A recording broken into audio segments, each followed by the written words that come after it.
जय श्री कृष्ण साथियों, कैसे हो आप सब। उम्मीद है आप सब खुश और मस्त होंगे।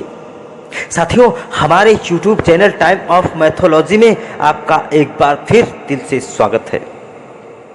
साथियों, आप कितना ही सोचें कि कौन होगा पौराणिक काल का सर्वश्रेष्ठ धनुषधर, तब भी आप शायद ही समझ पाएंगे, क्योंकि प्राचीन भारत में एक से बढ़कर एक सर्वश्रेष्ठ धनुषधर हुआ करते थे और वो अपनी कलाओं का प्रयोग कुछ विषम परिस्थितियों में ही किया करते थे। हालांकि सर्वश्रेष्ठ धनुषधर का चयन करने का अधिकार हमें नहीं है। हम तो बस उन सारे धनुषधरों की शक्ति के बारे में ही जानकर आपको बता रहे हैं। तो आइए जानते हैं कौन है पौराणिक काल के सर्वश्रेष्ठ धनुषधर। लेकिन इससे पहले आप लोगों ने अगर अभी तक हमारे चैनल को सब्सक्राइब नहीं किया है तो अपना थोड़ा सा प्यार और सपोर्ट देते हुए हमारे चैनल को सब्सक्राइब जरूर कर लीजिए और बेल आइकन को भी ऑल सेलेक्ट कर लीजिए, ताकि ऐसी ही पौराणिक जानकारियां आप तक आसानी से पहुंचती रहें।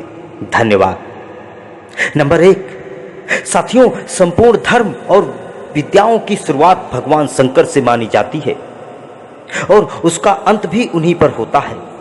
भगवान शंकर ने एक धनुष से त्रिपुरासुर को मारा था। त्रिपुरासुर अर्थात 3 महाशक्तिशाली और ब्रह्मा से अमरता का वरदान प्राप्त असुर हुआ करते थे।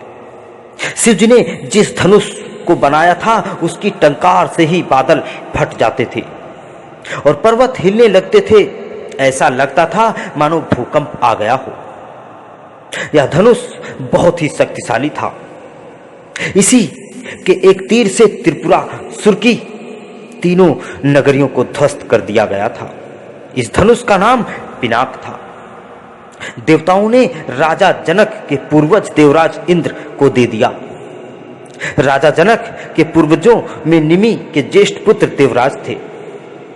शिव धनुष उन्हीं की धरोहर स्वरूप राजा जनक के पास सुरक्षित रखा हुआ था। इस धनुष को स्वयं भगवान शंकर ने अपने हाथों से बनाया था। उनके इस विशालकाय धनुष को कोई भी उठाने की क्षमता नहीं रखता था, लेकिन भगवान श्री राम ने उसे उठाकर उसकी प्रत्यंचा चढ़ाई और उसे एक ही झटके में तोड़ दिया था। नंबर 2, भगवान श्री राम। एक बार जब समुद्र पार करने का कोई मार्ग नहीं समझ आया तो भगवान श्री राम ने समुद्र को अपने तीर से सुखाने की सोची और उन्होंने तरकश से अपना तीर निकाल ही लिया था और प्रत्यंचा पर चढ़ा ही दिया था कि समुद्र के देवता प्रकट हो गए और उनसे प्रार्थना करने लगे थे। इसी से अंदाजा लगाया जा सकता है कि भगवान श्री राम कितने बड़े धनुषधर थे। नंबर 3, भगवान श्री कृष्ण। साथियों, भगवान श्री कृष्ण सर्वश्रेष्ठ धनुषधर भी थे। यह बात तब पता चली जब उन्होंने लक्ष्मणा को प्राप्त करने के लिए स्वयंवर की धनुष प्रतियोगिता में भाग लिया था। इस प्रतियोगिता में कर्ण, अर्जुन और अन्य कई सर्वश्रेष्ठ धनुषधरों ने भी भाग लिया था। द्रौपदी स्वयंवर से बहुत ही कठिन था लक्ष्मणा स्वयंवर की प्रतियोगिता। भगवान श्री कृष्ण ने सभी धनुषधरों को पछाड़कर लक्ष्मणा से विवाह किया था। हालांकि लक्ष्मणा पहले से ही भगवान श्री कृष्ण को अपना पति मान चुकी थी, इसलिए श्री कृष्ण को इस प्रतियोगिता में भाग लेना पड़ा। श्री कृष्ण के धनुष का नाम सारंग था। नंबर 4, लक्ष्मण। साथियों, भगवान श्री राम के छोटे भाई लक्ष्मण को कौन नहीं जानता। लक्ष्मण ने अपने तीर से रेखा खींच दी थी। उस रेखा में ही इतनी ताकत थी कि कोई भी उसे पार नहीं कर सकता था। लक्ष्मण की धनुष विद्या के चर्चे दूर दूर तक थे। शास्त्रों के अनुसार लक्ष्मण को श्रेष्ठ धनुषधरों में से एक माना गया है। लक्ष्मण ने रावण के युद्ध में मेघनाद को हराया था, जिसने युद्ध में इंद्र को भी परास्त कर दिया था। इसीलिए मेघनाद को इंद्रजीत कहा जाता था। नंबर 5, बर्बरीक। साथियों, बर्बरीक महाभारत काल का सर्वश्रेष्ठ धनुषधर था। युद्ध के दौरान भीम के पौत्र बर्बरीक एक पीपल के वृक्ष के नीचे खड़े हो गए और यह घोषणा कर दी कि मैं उस पक्ष से लड़ूंगा जो पक्ष हार रहा होगा। भीम के पौत्र बर्बरीक के समक्ष अर्जुन तथा भगवान श्री कृष्ण उसकी वीरता का चमत्कार देखने के लिए उपस्थित हो गए। तब बर्बरीक ने अपनी वीरता का एक छोटा सा नमूना दिखाया। श्री कृष्ण ने कहा कि यह जो वृक्ष है इसके सारे पत्तों को एक ही तीर से छेद दो, तो मैं मान जाऊंगा कि बर्बरीक तुम बहुत ही बड़े धनुषधर हो। बर्बरीक ने आज्ञा पाकर तीर को वृक्ष की ओर छोड़ दिया। जब तीर एक एक कर सभी पत्तों को छेदता जा रहा था, उसी दौरान एक पत्ता टूटकर नीचे गिर पड़ा।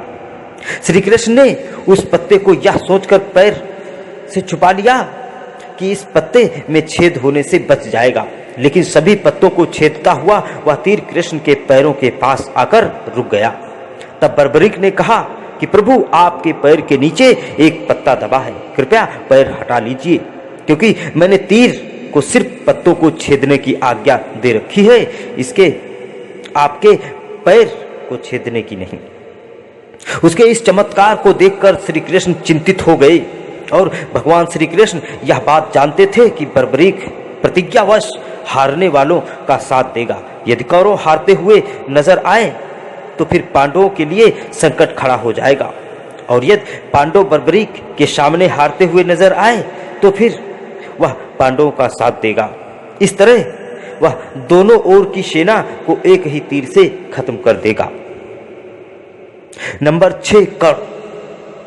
साथियों, वैसे तो महाभारत काल में सैकड़ों योद्धा हुए, लेकिन कहते हैं कि युद्ध में कोई कर्ण जैसा धनुषधर नहीं था।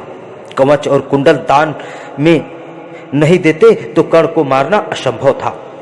कर्ण का अर्जुन और एकलव्य से श्रेष्ठ धनुषधर होने का प्रमाण यह है कि कर्ण के तीर में इतनी ताकत थी कि जब वो तीर चलाते थे और उनका तीर अर्जुन के रथ पर लग जाता था तो रथ पीछे कुछ दूरी तक खिसक जाता था।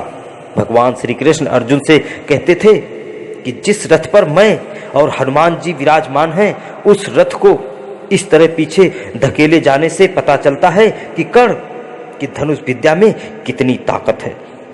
नंबर 7, एकलव्य। साथियों, गुरु द्रोणाचार्य की मूर्ति बनाकर उस मूर्ति के समक्ष एकलव्य ने धनुष विद्या सीखी थी।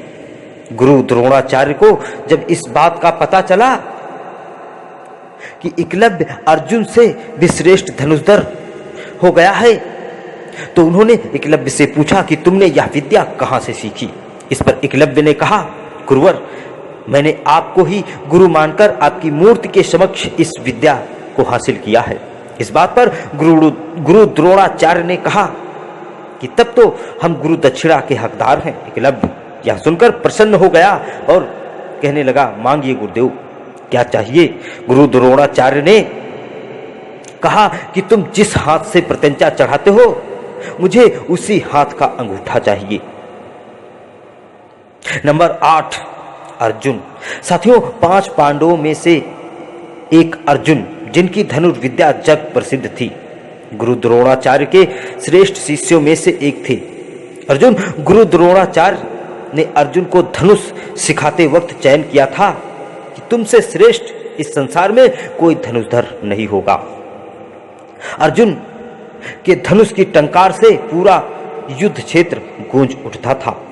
रथ पर सवार भगवान श्री कृष्ण और अर्जुन को देखने के लिए देवता भी स्वर्ग से नीचे उतर आया करते थे। तो साथियों, इस वीडियो में बस इतना ही। अब आप कमेंट करके ये हमें जरूर बताइए कि कौन था पौराणिक काल का सर्वश्रेष्ठ धनुषधर। और यह वीडियो पसंद आई हो तो वीडियो को लाइक करिए, शेयर करिए और हमारे चैनल को सब्सक्राइब करना बिल्कुल ना भूलिए। मिलते हैं अगले वीडियो में फिर एक पौराणिक जानकारी के साथ। तब तक के लिए जय श्री कृष्ण।